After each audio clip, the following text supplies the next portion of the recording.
بربی ہارون اور موسیٰ کہ ہم موسیٰ اور ہارون علیہ السلام کے رب پر ایمان لے آئے ہیں. اور سب لوگوں نے کلمہ حق کو بلند کیا اور اس طریقے سے حضرت موسیٰ علیہ السلام کو اللہ تعالیٰ نے کامیاب کیا. پھر اس کے بعد کیا ہوا, حضرت موسیٰ علیہ السلام کے دل میں تھوڑا سا ڈر تھا کہ اب میں اس اژدہے کو کیسے پکڑوں کہ دوبارہ سے جو ان کا ڈنڈا تھا نا اس کی شکل اختیار کرے, اسے کی شکل اختیار کرے. انہوں نے اپنے ہاتھ پہ کپڑا ڈال کے تو پکڑنا چاہا, تو اللہ تعالیٰ کی طرف سے ان کو آواز آئی کہ نہیں موسیٰ, آپ نے ہاتھ سے اس کو پکڑیے. حضرت موسیٰ علیہ السلام نے ہاتھ سے پکڑا, دوبارہ سے اسے کی شکل میں آ گیا. تو یہاں بھی یہ بات بتائی جا رہی ہے کہ جو حق ہوتا ہے وہ ہمیشہ سے غالب رہتا ہے, اور جو باطل ہوتا ہے اس کا کبھی بول بالا نہیں ہوتا, بلکہ حق کا بول بالا ہوتا ہے, اور جو باطل ہے وہ ہمیشہ سے تباہ و برباد ہوتا ہے. ان آیات سے معلوم ہوا کہ معجزہ اور کرامت جو ہے وہ اللہ تعالیٰ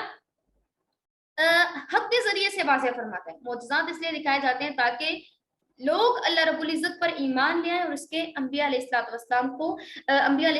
کو مانے, حق کو مانے اور احکامات پر عمل کریں. اور جادو میں یہ کبھی کامیابی ایسی نہیں ہو سکتی, جادو صرف ایک طرح کا آنکھوں کا دھوکا ہوتا ہے. تو اللہ تعالیٰ سے دعا کرتے ہیں کہ اللہ تعالیٰ ہمیں صحیح سے اسلام پر عمل کرنے کی توفیق عطا فرمائے. اللہ تعالیٰ ہم سے راضی ہو, ہمیں صحیح سے قرآن کو سمجھنے اور اس پر عمل کرنے کی توفیق عطا فرمائے. اللہ تعالیٰ اپنی رحمت سے اس ملک پاکستان میں بھی کوئی ایسا مرد مومن پیدا فرمائے جو کہ اس ملک میں اسلام کو بلند کر دے اور حقیقی معنوں میں اس ملک کو اسلامی حکومت اور سلطنت بنا دے, اور باطل کو یہاں سے ختم کر دے اور باطل کو یہاں سے مٹا دے. اللہ تعالیٰ آپ سب کی زندگیوں میں آسانیاں پیدا فرمائے, سب کے ساتھ آسانی والا معاملہ فرمائے, اور اللہ تعالیٰ آپ سب سے راضی ہو. واخر دعوانا الحمد لله رب العالمين آمين ثم آمين يا رب العالمين. ربنا آتنا في الدنيا حسنة وفي الآخرة حسنة وقنا عذاب النار. آمين ثم آمين يا رب العالمين.